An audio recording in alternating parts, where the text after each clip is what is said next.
Welcome to Lunch with Biggie, a podcast about small business and creatives sharing their stories and inspiring you. Today, I have the privilege of introducing you to Courtney Ford Hamil. She's the creator of the DeLand indie market as well as also the Sanford indie market. And I thought it'd be a great opportunity for you to be introduced to someone who not only curates and creates events, but someone who actually started as a small business with newfangled modern market, as well as also doing some event planning. So I thought she'd be a great resource to kind of share with you, and can't wait for you to meet her. Hey, Courtney, what's going on? Hey, Biggie. Not much. Just wrapped up a market yesterday, so getting ready for the next. Yeah, I can definitely imagine. I'm kind of curious. I think people would appreciate hearing, your entrepreneurial side, how you kind of started everything. I know you originally, you kind of did everything from, like I mentioned, newfangled modern market. You were kind of doing that vintage stuff, but you were also doing wedding planning. How did you go from wedding planning and event planning to starting indie markets? Tell me your story. Okay, I'll tell you. Well, I can say today I was thinking about this.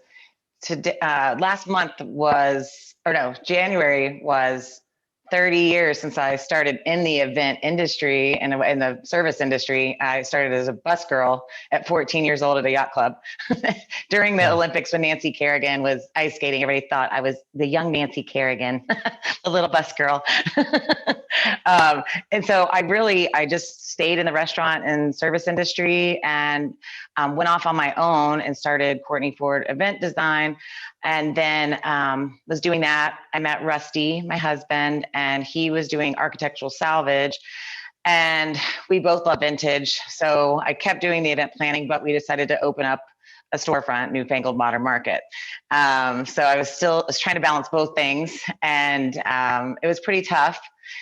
I didn't want to give up on the vintage side of things completely. So, and also when we had the shop, we had a lot of people that consigned in there. So jewelry makers, every 2 months we did an art show. So we featured an artist and they would stay up for 2 months. So we'd have a art opening and, do all these things. The art was always rotating. So we didn't want to stop, but I also didn't want to have the shop anymore. So we started creating and thinking of how to do a market. So we started the DeLand indie market, and that way we could host tons of vendors. We started off small. We wanted to see how it would take off. So we only had 40 to start total. And then we got up to 130 before pandemic. So actually now we're going back to the smaller markets. We're only hosting about 30 vendors right now, but we just love seeing people thrive and small business, just supporting that. So that's why that's all I do now, just the markets, no more weddings. I found my passion. This is my love. And I want to just stick with this. That's awesome. I think that's awesome. I also love the fact that how you kind of started it was because the fact that you already had curated a bunch of people and you've kind of figured, like, hey, I want to showcase these folks, even though I don't want to have my store anymore. And I know that when you do these events, you definitely pick a really good, diverse group of like vendors and you handpick them. What do you look for when you pick and choose your vendors? Like, is there anything that, I think a vendor that is looking to apply to maybe one of your indie markets or any market in general that they should, kind of look into or being able to kind of provide or showcase when they're submitting an application to be part of an event? Social media. I mean, that's really, to me, when they submit their images and their information, I go straight to their Instagram and see what their content looks like, because I mean it's your brand. So I want to make sure that they're going to be visually appealing at the market too with their setup. You're creating your own store for the day, so you want to make sure that when you're thinking about your Instagram, that you're making sure it's nicely curated, so when someone like me comes to look at it, we're like, oh yeah, that's going to fit in perfectly at our market. What a great aesthetic, because we want to keep a nice flow to the market, and we want to be diverse, of course, but we want to make sure everybody looks well branded. So that would be my first piece, but make sure your social media is just on point. Is there anything else that you look at?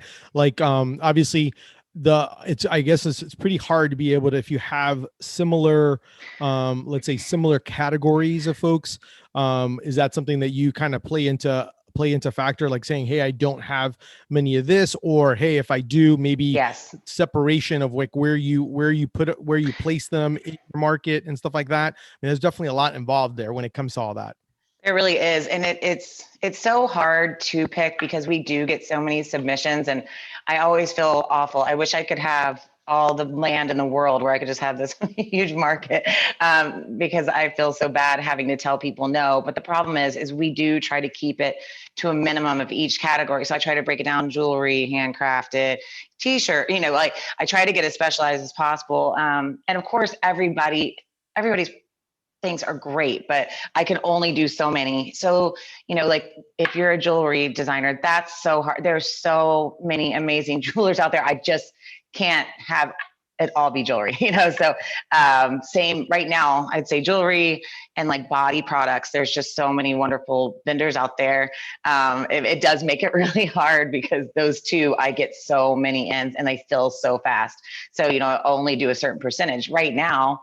With these small markets, I can only have a few of, and honestly, with the body products, I've had like maybe one or two each event. Jewelry, maybe 3 or 4, and then try to do the rest different because it's so hard right now. So just trying to balance it out and separating, make sure everybody's kind of spread out so they're not a bunch of jewelry vendors right next to each other, or a bunch of body care people right next to each other. So being mindful with layout as well. Yeah, I can definitely imagine. And I know that obviously you're become an expert doing it for so long. Like you mentioned, you've been doing the DeLand indie market for over 10 years. And I know the Sanford one, they're over 2 years now. You've been doing it. One thing that I know that you and I have talked about, and I think it's something that I think is important for others to hear, because a lot of times, the importance, an event is only as successful as the amount of people that obviously show up and come.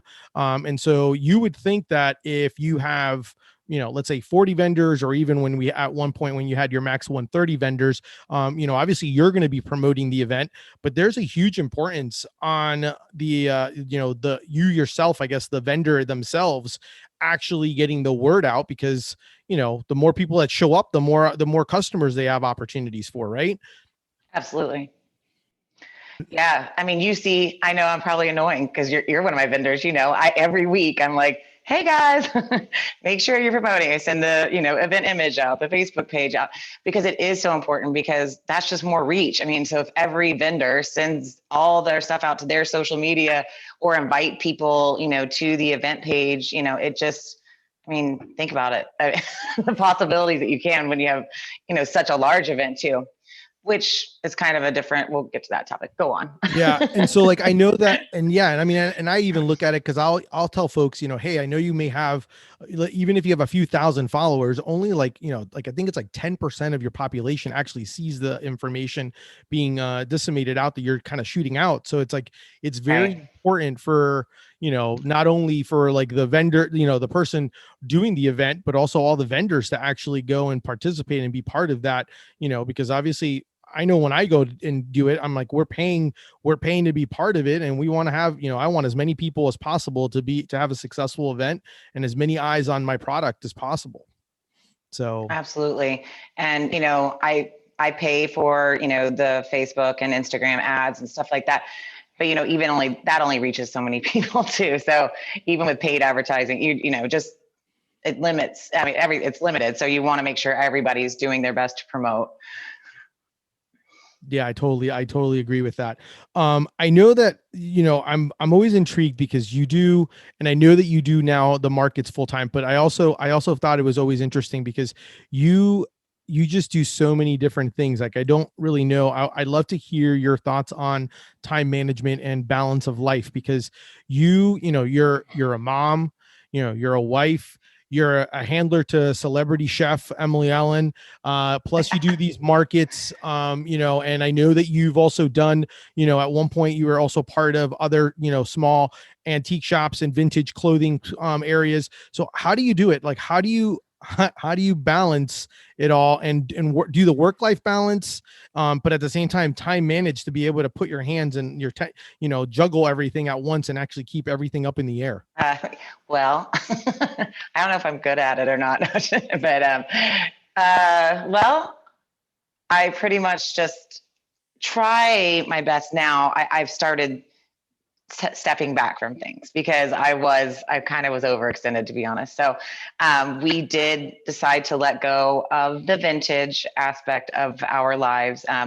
Rusty stayed in it a little bit longer than I did, but I actually left. I was with Recommended Vintage for quite a few years after I closed down the shop because I didn't want to give up my passion of vintage altogether. So I was renting a space from Brandy at Recommended, which was great, and we worked so well together. But I was just I know I wasn't putting my whole heart into it, and I didn't want to be a slacker. So I decided January of last year that to pull out. Rusty stayed in a little bit longer. Actually, through this past summer, he stayed in a shop as well. And so I told him, I was like, man, we need to start condensing things. So we actually removed that aspect. And as far as other stuff goes, I've done events since my kids were, born, and that was tough. Now that they're older, I'm actually, I don't know if you know this, I'm gonna be a grandmama. So that's going to be a new little, wow, excitement to our life. So my kids are older now, which is great. But with the markets, I really just try to,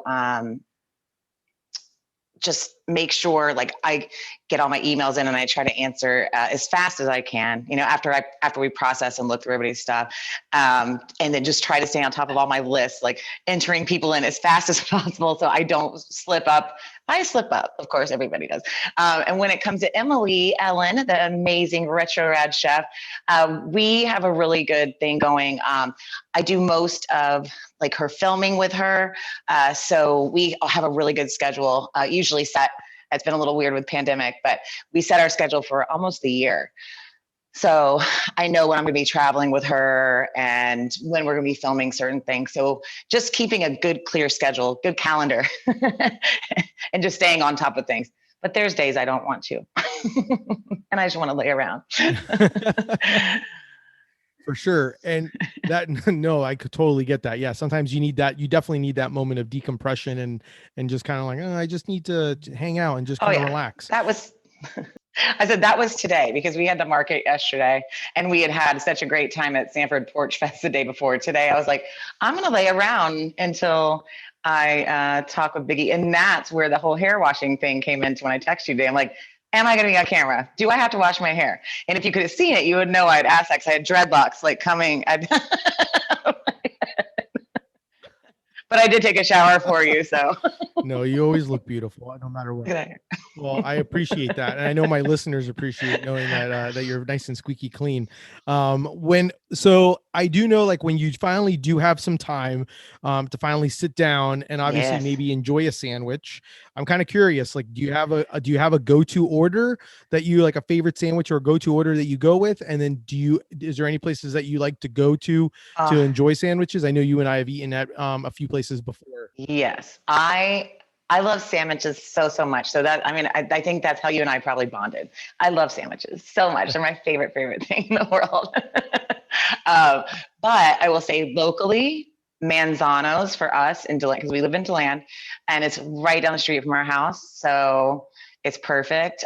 We'll walk down there, or Rusty rides his bike down there to grab our sandwiches for us.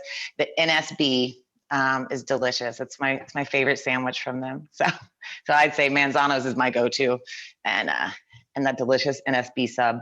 So. Oh yeah, that place is legit. If you are in DeLand, I definitely recommend that you go and eat it. The only sad part is that whenever there's a DeLand indie market, they're closed, so you can't do both, because that would probably be like an amazing day in DeLand right there, to be able to knock out and have a sandwich and also do the event. But yeah, for sure. I will say during the market, if they don't have a limited menu, Bake Shop also has one of my favorite. It's actually, I don't eat hamburgers, but I eat I just get the alternative, the Impossible Burger. But it is so good. It has like beer cheese and crispy onions. And I can't remember the name of it right now, but it's on the menu at Bake Shop. And that's my other go-to. And you can get that because that's right in Artisan Alley during the market. So Yes. Yes. And they do have good food there. I definitely agree with oh that. yeah. I wanted to ask about, obviously you've run a small business. You obviously support a lot of small businesses based on the markets. Is there any advice that you would give someone starting out or wanting to start a business? Yeah, I mean, I would say research, research, research. Making sure also that you have some money reserved because it's tough starting out, and all those unexpected things that you don't think about. And all of a sudden, all this money is coming out of your pockets because you got to pay this to the city. You got to do that. You got to pay for this form. There's just so much that goes with it. So I'd say just making sure you research really, really diligently and just having some money in reserve, because I can say that I wish I'd had some more money saved up when I first started, because it did make things so much harder, figuring out, oh gosh, I got to pay this bill real fast before that one, so I'd say, that those are two really, really important things, just having some backing there. And that to me is probably the most important. What about how important is it something, because I always for me it's obviously as owning I'm passionate about my brand and about sandwiches and all of that. How much, I guess, how important do you think that plays a part into it? I mean, because obviously you can always go into it in the small business side of it, we're saying, well, this will be a moneymaker and I can just do this. And then there's the other side of it where it's like, that's like kind of that battle Oh sometimes, yeah. because you have that thought process. And then the other thought process is, hey, I'm really passionate about this. I really love this. And you may not be as successful initially from it because maybe it's so niche or so specific, or something that only maybe you like and there's not as much of a population that likes it versus like the traditional, hey, this is a quick money maker, I can make this. How do you balance that, or what are your thoughts on that? I will say, I think especially with when we had Newfangled, we were lucky in that respect that it was just kind of a eclectic market. So we had mid-century modern furniture, we had vintage, and then we had all these other little components. But some things weren't bringing us in the money that we need to. So we had to find fillers, quick sell type stuff. And you don't want to lose the integrity of your shop by any means, or your business. But if you have to do things in order to, fill in and make some more money, and that way, you're getting that reserve, hopefully, and then you can do more of the passion projects. But getting those fillers, nothing is wrong with that. If you have to, Yeah. you have to do it, just do it. And then hopefully you don't have to do it forever. It's just a lot of learning, learning as you go kind of thing. We started off with one thing in mind, and then it transformed a million times. So, yeah, I'd say just keep your vision, but if you have to do some things to get through, it's okay. You're still in the game. So that's actually a really good transition, because I think that one of the things that I admire based on what you've had to do is having that, like, have that vision and then being able to pivot. And obviously the pandemic has caused a massive pivot for you, trying to figure out new ways for you to be able to do markets and be able to do those type of things. So I'm kind of curious, like, on how, how you've kind of gone that about, because obviously you care quite a bit about, everyone's safety and being able to do it. Because I have seen some markets, some people are kind of still going full throttle. But at the same time, I know that you've had to figure out new ways of how can you make the markets successful, and at the same time, do them. So can you kind of give me a little bit about how that thought Yeah, process, or what you've had to go through for that? yeah, absolutely. So let me think where to start. So when all this started happening, of course, because you were there, we did a market Yep. March 8th, 2020. And then the next week, the world was like, we're like, okay, well, so for quite some time, I was just sitting in on different webinars and just talking with people like you, whatever, just trying to research and figure out, okay, what are we going to do? Because at some point we do have to start back doing things, because every one of these independent businesses is relying on us to come back. But how do you do it in a safe way? How do you do it in a way that's profitable? I lowered my prices for all of my markets to try to give people a little bit of a break but this is my living. This is my what I do. So I do have to charge. So, but I did lower my cost for about $25 just to try to give some relief, but hoping that I could still make some kind of money off of it. We decided to not go through the cities right now, because there is so much that you have to do in order to make an event happen. That I was not capable of doing that. So instead of doing big markets again, which I wasn't personally ready to do that, we just decided to make them very intimate. Dan from Tuffy's Bottle Shop and Lounge, my good buddy, I was like, I really miss doing these markets. I want to do them safely. How do you feel about us doing them in your courtyard and your new music box at Tuffy's? He's like, yeah, let's go for it. So we just decided, let's go space people out, keep it nice and distant. I put up sanitation stations at every entrance with masks, with sanitizer, with wipes, signage up everywhere. Please wear your mask. Please practice social distancing. Use our sanitizing station. Because the bottom line is it's not gone, and all we can do is just try to protect. But we also have to be back in business, because people are going to, these little shops, these little independent businesses will not be here anymore if we don't do these things. There's only so much online stuff you can do. I mean, we've all been floundering through this whole thing, just trying to figure it out. And so we have to come back. We just have to come back safely and small. We have not done one in DeLand yet, but we are going to. March 14th will be our first one. I'm a little nervous.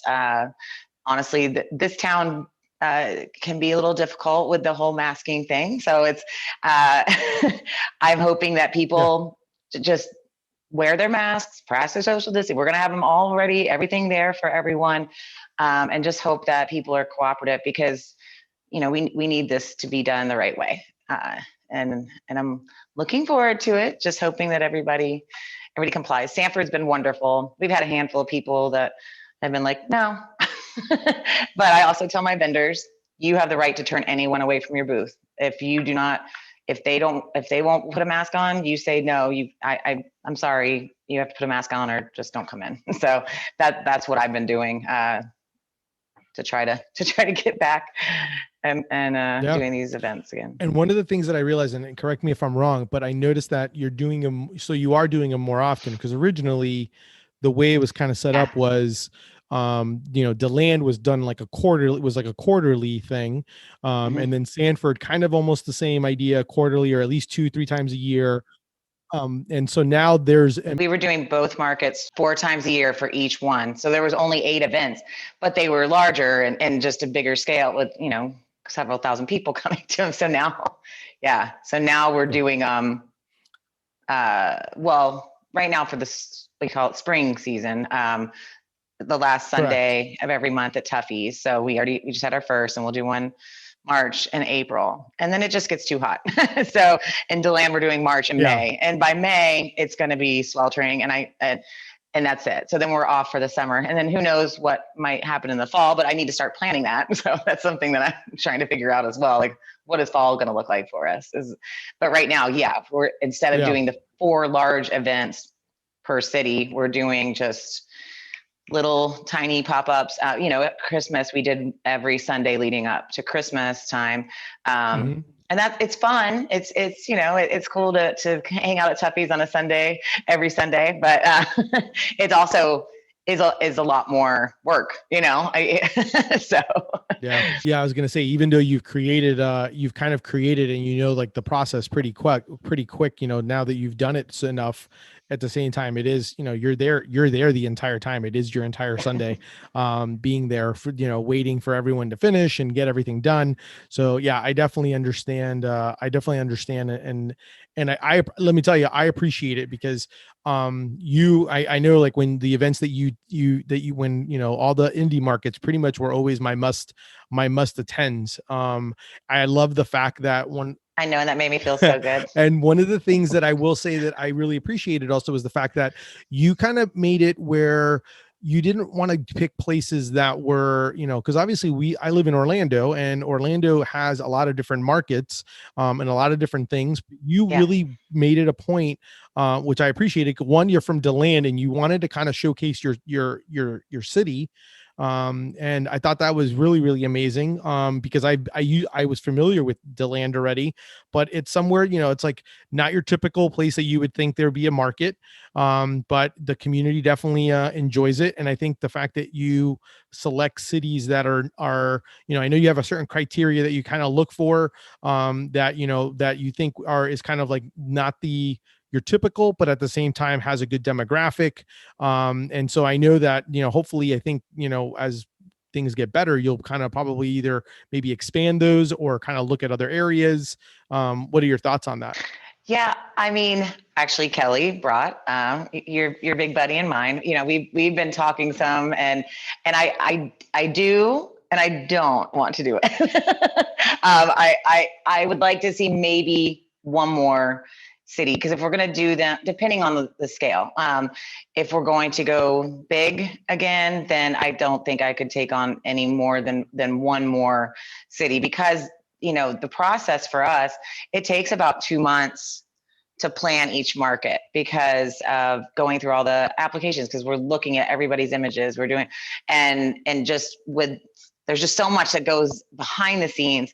So, basically when I'm already working on one market before the other one is ended. And it's just, that's why DeLand and Sanford alternated months. So then to put another one in the mix, it's a lot. So I think maybe one more city, but it does take quite a long time to plan these. And I just want to make sure that we're still organized, and that I keep the integrity of what I started and not overextend myself.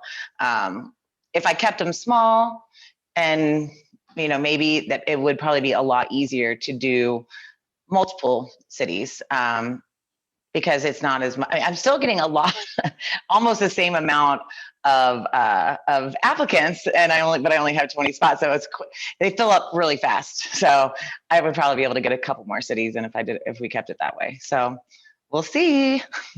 Yeah, I mean, I think it's amazing. And just so I can, a few things to kind of share. One, I know, obviously, Courtney is a great resource with a bunch of different things. So if you're listening to this and you're thinking of actually doing a market or something, probably in a different city or state, and most likely different state, because I want her to kind of run all the ones in the city, in the state of Florida. But if you have any in other areas, I definitely think she'd be a great resource to kind of ask some questions. I mean, obviously, that's one of the reasons why I wanted her to be there. I wanted to get the perspective of someone actually running events and creating events, and creating these opportunities for us, because I know for me, that was something that was huge for me to be able to sell and be part of these events. And I definitely think that, the beauty of it is, me, even when I don't attend these events, I try to share these events, because I think it's very important. And I have so many great, friends that I've gotten from these events and talking to them and doing that. So I definitely think that if you have not ever or followed, especially if you live in the Central Florida area, if you want, I figure you might probably do a better job than I do. You want to give, where people can find you and follow you, and support you. Where can they find you in social media and to be able to do all those things? Okay, so I am a slacker. There is a website that's still kind of being created 10 years later. But on social media, we are DeLand Indie Market. That's on Instagram and on Facebook, as well as Sanford Indie Market on Instagram and Facebook. So that's the best way. I will say that our Instagram is a little more strong than our Facebook right now as far as updates. So, I mean, I always share things to Facebook, but Instagram, you can look at all the stories every day and stuff like that. So, so I would say just follow our Instagrams for sure. And then our Facebook pages as well. They're not too bad, but Instagram just gets a lot more time.